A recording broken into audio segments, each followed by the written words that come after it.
അപ്പോൾ ഒരു സംഗീത സംവിധാനം അല്ലെങ്കിൽ ഗാനാലാപനം ഇത് രണ്ടും ജാസിക്ക് വഴങ്ങുമെന്നുള്ളത് ഒരുപക്ഷെ ഈ ആൽബത്തിലൂടെ ജാസി പ്രൂവ് ചെയ്തു. അതേ ആ ആൽബം വലിയൊരു മാനസികമായിട്ട് കുറച്ചും കൂടി ഒരു തിരിച്ചറിവ് ജാസിക്ക് പ്രദാനം ചെയ്തു. ഇതിൽ എനിക്ക് സിനിമ എന്നുള്ളൊരു കോൺസെപ്റ്റ് ഭയങ്കര താല്പര്യമായിരുന്നു. അതുകൊണ്ട് പക്ഷേ സിനിമ പാട്ടെന്നുള്ള സംഭവം എൻ്റെ ഡിക്ഷണറിയിലേ ഇല്ലാത്തൊരു സംഭവമായിരുന്നു.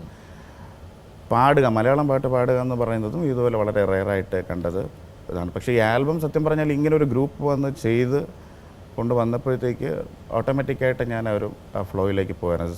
തനു പറഞ്ഞതുപോലെ സാഫല്യം കോംപ്ലക്സ് ആയിരുന്നു നമ്മുടെ. അവിടെയാണ് പ്രാക്ടീസ് സെഷൻ. വൈകിട്ട് 5 മണിയാകുമ്പോഴത്തേക്ക് ഷാന്, പിന്നെ നമ്മുടെ ഗിറ്റാറിസ്റ്റ് വിനോദുണ്ട്, ഞങ്ങളങ്ങനെ ജയൻ, അങ്ങനെ കുറേ പേര് അവിടെ വന്നിരിക്കും. അങ്ങ് പാടും, ഫ്രീ സ്റ്റൈലായിട്ട് അങ്ങ് പാടും, ഗിറ്റാർ വായിച്ച് പാടും. പിന്നെ കുറച്ച് കംപ്ലയിൻസ് വരാൻ തുടങ്ങി. അങ്ങനെ പാട്ട് നിർത്തി. പിന്നെ വീണ്ടും നമ്മുടെ കംപ്ലയിൻസ് എന്താണ്? സൗണ്ട് കൂടുന്നു എന്നുള്ള പറഞ്ഞൊരു അയൽവക്കത്തുള്ള ആൾക്കാർക്ക്. അത് ഷോപ്പിംഗ് മോളാണ് യൂണിവേഴ്സിറ്റി കോളേജ് നേരെ ഓപ്പോസിറ്റ് ഉള്ളത്. പിന്നെ നമ്മൾ വീണ്ടും യൂണിവേഴ്സിറ്റി കോളേജുകളിൽ തന്നെ വീണ്ടും വൈകുന്നേരങ്ങളിലൊക്കെ അഭയം പ്രാപിച്ചു. ആ മതിൽക്കെട്ടിനുള്ളിൽ. അതെ, അവിടെ ആരും അങ്ങനെ വന്ന് നമ്മളെ ക്വസ്റ്റ്യൻ ശല്യപ്പെടുത്തില്ല. നിങ്ങൾക്ക് ഒരുപാട് ആൾക്കാരുടെ സുരക്ഷാ ബലവും ഉണ്ടായിരുന്നു അവിടെ. ആ 4 ചുവരും തന്നെ നമുക്ക് ഏറ്റവും വലിയ ഒരു. പിന്നെ അവിടെയുള്ള പല വിദ്യാർത്ഥി നേതാക്കളും നിങ്ങളുടെ സുഹൃത്തുക്കളായിരുന്നു. തീർച്ചയായിട്ടും. അതുകൊണ്ട് തന്നെ ആ ഒരു സംരക്ഷണം കിട്ടി. ഒരുമാതിരിപ്പെട്ട കുരുത്തക്കേടൊക്കെ ജാസ് ചെയ്തിട്ടും പ്രത്യേകിച്ച് ബുദ്ധിമുട്ടൊന്നുമില്ലാതെ അവിടെ നിന്ന് കഴിച്ചിലാക്കി തടി. ഞാൻ അധികം അങ്ങനെ കുരുത്തക്കേട് കാണിച്ചിട്ടില്ല. ഇത് പറയുമ്പോൾ തന്നെ ആൾക്കാർക്ക് എന്തെല്ലാം കാര്യം മനസ്സിലായി. ഇവരൊക്കെ അത് വിചാരിക്കണമെന്ന് വെച്ചാൽ വലിയ വില്ലനാണ്. വളരെ സാധുവായൊരു മനുഷ്യനാണ്. അതെ, ജാസി ഈ പറഞ്ഞ സിനിമാ ലോകം ഒരുപക്ഷെ ആ കാലഘട്ടത്തിലെ ചെറുപ്പക്കാർക്ക് അപ്രാപ്യമെന്ന് വിചാരിച്ചിരുന്നൊരു മേഖലയാണ്. ജാസിയൊന്നും ഒരിക്കലും സ്വപ്നത്തിൽ പോലും വിചാരിച്ചിട്ടുണ്ടാവില്ല. ഇല്ല. ഒരുപക്ഷെ ഒരു ഗായകനാകുമെന്ന് പോലും വിചാരിച്ചിട്ടുണ്ടാവില്ല. ഇല്ല, തീർച്ചയായിട്ടും. ഒരു ജീവിതമാർഗം എന്ന നിലയിൽ ഈ പറഞ്ഞ ഇൻസ്ട്രുമെന്റ്സ് എല്ലാം കൈകാര്യം ചെയ്ത് ചില പാർട്ടികളിലൊക്കെ പാടുന്നല്ലാതെ അപ്പുറത്തേക്ക് മ്യൂസിക് ഡയറക്ടർ ആവുന്ന ഒരിക്കലും ഞാൻ വിചാരിച്ചില്ല, പ്രത്യേകിച്ച് മലയാള സിനിമകളിൽ. കാര്യം ആ സമയത്ത് ഒരു വളരെ കൺവെൻഷനലായിരുന്നു. പിന്നെ സിനിമയിൽ എത്താനുള്ളൊരു പാട് ഇന്നത്തെക്കാട്ടിലും വളരെ പ്രോബ്ലം ആയിരുന്നു. കാര്യം ഓഡിയോ കാസറ്റ്, ഓഡിയോ കമ്പനികൾ, അവരുടെ റെക്കമെൻഡേഷൻ, അവരുടെ കുറേ സംഭവങ്ങൾ. എനിക്ക് തോന്നുന്ന ജയരാജ് സാറിൻ്റെ ഒരു സംഭവം തന്നെയാണ് അവിടെയും. അല്ല, ജയരാജിൻ്റെ അടുത്ത് പോകുന്നതിന് മുമ്പ് മറ്റേ സഫലം എന്നുള്ള പടത്തിൽ വന്നു. അത് ഫസ്റ്റ് ബ്രേക്കിനായിരുന്നു. ആദ്യം ഞാൻ ജയരാജ് സാറിൻ്റെ ബീബൽസയാണ് ചെയ്തത്.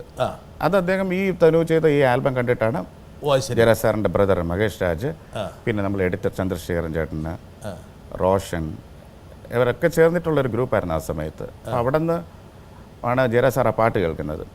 ആ പാട്ട് കേട്ടിട്ടാണ് അദ്ദേഹത്തിന് ബീബൽസ ഡയറക്റ്റ് ചെയ്യാൻ വേണ്ടി വിളിച്ചത്. ട്രിവാൻഡ്രത്ത് ചേർന്നൊരു മീറ്റിംഗ്. ആ സമയം അത് ഏതാണ്ട് കംപ്ലീറ്റഡ് ആയിരുന്നു, ഫിലിം വർക്കായിരുന്നു. സാറ് ഡെമോ കാണിക്കാൻ വേണ്ടി പറഞ്ഞു. ഒരു 3-4 ഡെമോ ചെയ്തുകൊണ്ട് കാണിക്കാൻ പറഞ്ഞു. എന്തോ ഭാഗ്യത്തിന് നമ്മൾ ചെയ്ത ഡെമോ എല്ലാം വിഷ്വലി ഭയങ്കര സിങ്കായിരുന്നു. അപ്പം അങ്ങനെ അതൊരു മൾട്ടി കൾച്ചർഡാണ്. ഒരു ആദിവാസി ഒരു സംഭവം, ഒരു സെക്സ് ടൂറിസമാണ് അതിൻ്റെ കോൺസെപ്റ്റ്, ഗോവൺ.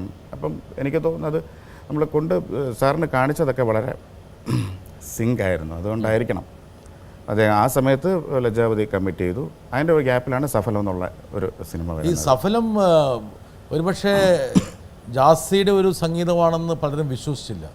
വളരെ മെലോഡീസ് ആയിട്ടുള്ള ഒരുപക്ഷെ ജാസിയുടെ പാട്ടാണെന്ന് നമ്മൾ പറഞ്ഞു ഫലിപ്പിക്കേണ്ടി വരും. ഇത് ആ സമയത്ത് രാജേഷ് വിജയ് തന്നെയാണ് എൻ്റെ കൂടെ നേരത്തെ ആൽബത്തിലും പാടിയിരുന്നത്. രാജേഷാണ് ഇത് പാടിയിരിക്കുന്നത്. ആ സമയത്ത് നമ്മുടെ അസോസിയേഷനിൽ ഏറ്റവും വളരെ ബെസ്റ്റ് ഒരു സിംഗറായിരുന്നു. ഈ പാട്ട് ഈ രീതിയിൽ ചെയ്യണമെന്ന് സത്യം പറഞ്ഞാൽ നമ്മുടെ അശോക് എന്ന ചേട്ടൻ, അദ്ദേഹം ഡയറക്റ്റ് ചെയ്ത് പിന്നെ പറഞ്ഞു വളരെ നേറ്റീവായിരിക്കണം മ്യൂസിക്. ആ സമയത്തൊക്കെ എനിക്ക് തോന്നുന്നു അത് ജാസിക്ക് പക്ഷേ ഈ ഒരു ടേസ്റ്റിനോട് വലിയ താല്പര്യമുണ്ടോ? ജാസി എനിക്ക് ഒരു രീതിയായിട്ടൊരു ബന്ധമുണ്ടോ? ചെയ്യാൻ താല്പര്യമുണ്ട്. പക്ഷേ നമ്മൾ കുറച്ചുകൂടെ പഴയ കൾച്ചറിലേക്കുള്ള പാട്ട് പോയാൽ നമ്മളൊരു ആസ് യൂഷ്വൽ ഒരു സംഭവത്തിലേക്ക് ടൈപ്പ് ചെയ്യപ്പെട്ടു പോകും. അതുകൊണ്ടാണ് ഇത് പാടാൻ പറ്റുമോ ജാസിക്ക്? തീർച്ചയായിട്ടും. തൂവെള്ള തൂവുന്നു ശസിൽ വാനിൽ കാർമേഘത്തിൻ ശരമാല, തൂവെള്ള തൂവുന്നു ശസിൽ വാനിൽ കാർമേഘത്തിൻ ശരമാല, ചന്ദനത്തിൻ കുളിരുപോലെ അന്തരങ്കിൽ രാഗം പോലെ, അലകടലൊളിയോരം പോരും സ്നേഹപ്പുന്നാരപ്പൂർണേന്തുവോ,